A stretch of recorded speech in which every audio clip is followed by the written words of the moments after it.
Hello movie lovers, आपका स्वागत है हमारे इस यूट्यूब चैनल पे। तो आज मैं आपको सीक्रेट वॉर के पार्ट 2 के बारे में बताऊंगा। इसके पहले मैंने इसका पार्ट 1 बनाया था। अगर आपने इसका पार्ट 1 नहीं देखा है तो इसकी लिंक आपको डिस्क्रिप्शन में मिल जाएगी। आपको मैं प्रॉमिस करता हूँ कि ये पार्ट 2 आपको पहले पार्ट से काफ़ी ज़्यादा मज़ेदार होने वाला है। और मैं आपको फिर से कह रहा हूँ कि ये वीडियो पार्ट 1 का कंटिन्यू वीडियो है, यानी सीक्रेट वॉर कॉमिक्स का पार्ट 2 है। तो आपको ज़्यादा इंतजार ना कराते हुए वीडियो स्टार्ट करते हैं। इसके पहले आप हमारे चैनल को सब्सक्राइब कर लीजिए।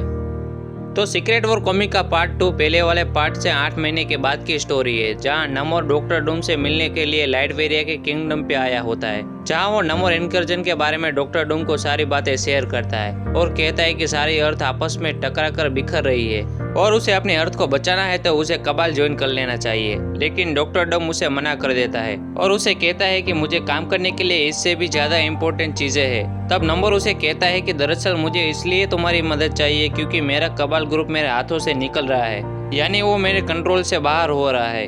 कबाल ग्रुप एक विलन का ग्रुप है, जिसके बारे में मैंने पिछले ही वीडियो में बताया था। बाद में नमोर कहता है कि कबाल जब भी इनकर्जन को रोकने के लिए दूसरी अर्थ पर जाते थे, तब कबाल अर्थ को डिस्ट्रॉय करने से पहले वहाँ के लोगों को टॉर्चर करते थे और इस चीज को कबाल ग्रुप बहुत एंजॉय भी करते थे। कुछ टाइम के लिए ये सब कुछ चलता रहा और नमोर अपना पेशेंस खोता रहा। बाद में वो डॉक्टर डूम से मदद मांगने के लिए चला गया, लेकिन डॉक्टर डूम नमोर को फिर से मना कर देता है और दूसरी बार कहता है कि मेरे पास इससे भी ज्यादा करने के लिए जरूरी चीजें हैं। बाद में डॉक्टर डूम वहाँ से चला जाता है और इधर 8 महीने में दुनिया इधर से उधर हो चुकी थी। हालांकि कुछ देर के लिए कबाल ने इनकर्जन को रोक दिया था, लेकिन वहीं दूसरी तरफ कैप्टन को अपनी पुरानी मेमोरीज वापस मिल गई थी और इसीलिए उसे लगता है कि इल्यूमिनेटी दरअसल कानून के दुश्मन है और उन्हें जो कैप्टन के साथ किया वो गलत था। बाद में कैप्टन इल्यूमिनेटी को पकड़ने के लिए पूरी की पूरी शील्ड उनके पीछे लगा देता है और इसीलिए इल्यूमिनेटी अब रेफ्यूजीज बनकर रह गए थे।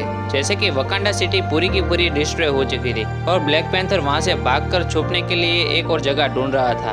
वहीं दूसरी तरफ टोनी स्टार्क ने एक भयानक सूट बनाकर कबाल से लड़ाई की, लेकिन वो हार गया और कबाल ने टोनी को प्रिजन में कैद कर दिया।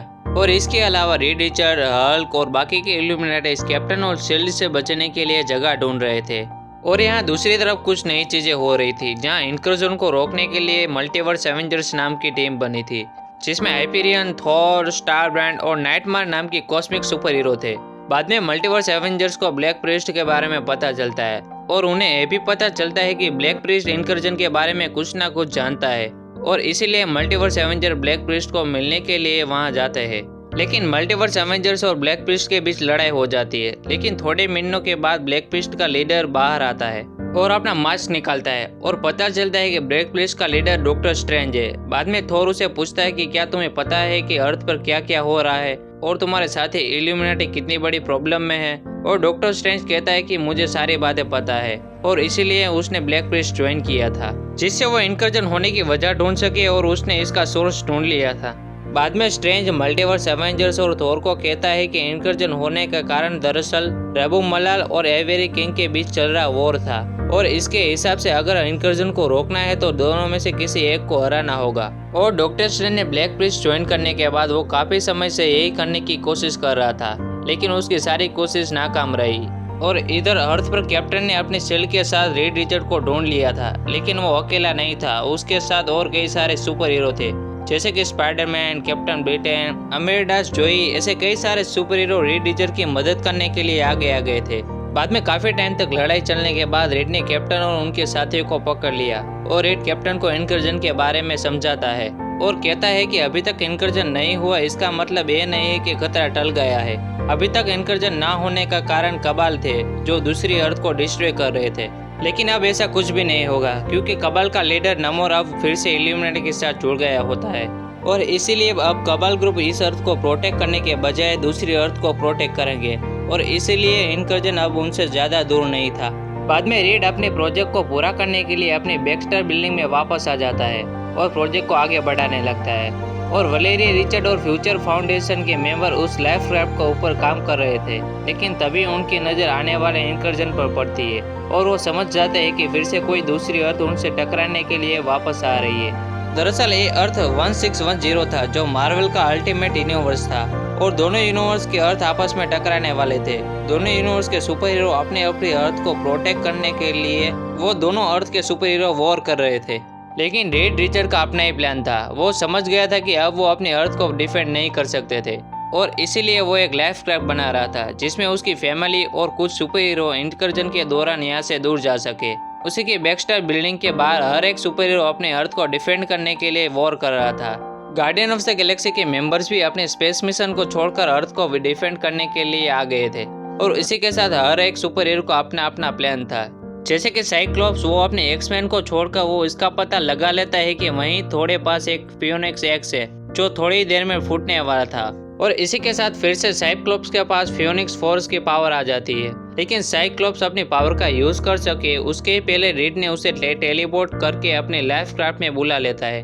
इसके बाद वो Thor, Spiderman, captain Marvel, black panther जैसे कई सुपर हीरो को अपने लाइफ क्राफ्ट में टेलीपोर्ट कर देता है ताकि रीड उन सभी को इंकर्जन के दौरान दूर ले जा सके। बाद में वो भयानक वॉर के चलते वो अपने लाइफ क्राफ्ट को अपने बैकस्टार बिल्डिंग से निकालता है और इस अर्थ को छोड़कर वो वहां से निकल जाता है। लेकिन इस अर्थ के एटमॉस्फेयर से बाहर निकलते ही वो लोग इंकर्जन के ग्रेविटेशनल पुल में आ जाते हैं और उसकी वजह से उनके लाइफ क्राफ्ट में एक भयानक ब्लास्ट होता है और वो हिस्सा बाहर निकलने लगता है जिसमें सुजैन, वेलेरिया और फ्रैंकलिन था। वो हिस्सा लाइफ क्राफ्ट से दूर जाने लगता है। जैसे तैसे सुजैन ने अपनी पावर का यूज करके अपने हिस्से को टिकाए रखा था लेकिन वो हिस्सा भी ग्रेविटेशनल पुल के चपेट में आने लगता है और रेड ये सब कुछ देखने के बाद बौखला जाता है क्योंकि उस लाइफ क्राफ्ट को बनाने का सबसे बड़ा पर्पस उसकी फैमिली को बचाना था। और ये देखने के बाद रेड सब कुछ छोड़कर उस लाइफ क्राफ्ट के पार्ट को खींचने के लिए अपना हाथ आगे बढ़ाता है। लेकिन इससे पहले रेड का हाथ उस पार्ट के पास पहुंचता उससे पहले वो पार्ट ब्लास्ट हो जाता है और वो ये देखकर रेड पागल हो जाता है। वो पूरी तरह से बौखला जाता है लेकिन जैसे तैसे कैप्टन मार्वल और ब्लैक पैंथर उसे अंदर ले जाते हैं और वो लोग अपने इंकर्जन से दूर चले जाते हैं। लेकिन जाने से पहले उन्होंने अर्थ 616 और मार्वल का अल्टीमेटेड यूनिवर्स को आपस में टकरा कर डिस्ट्रॉय होता हुआ उन्होंने अपने आंखों से देखा। लेकिन ये इस कहानी का अंत नहीं था क्योंकि यहाँ से हमारी कहानी की शुरुआत होती है। और जाने से पहले अगर आप मेरे यूनिवर्स में आना चाहते हो तो हमारे इस चैनल को सब्सक्राइब कर दीजिए और आपको मेरी यूनिवर्स की ये वीडियो अच्छी लगी है तो इस वीडियो को लाइक कर दीजिए एंड आखिर में कमेंट करना ना भूलें।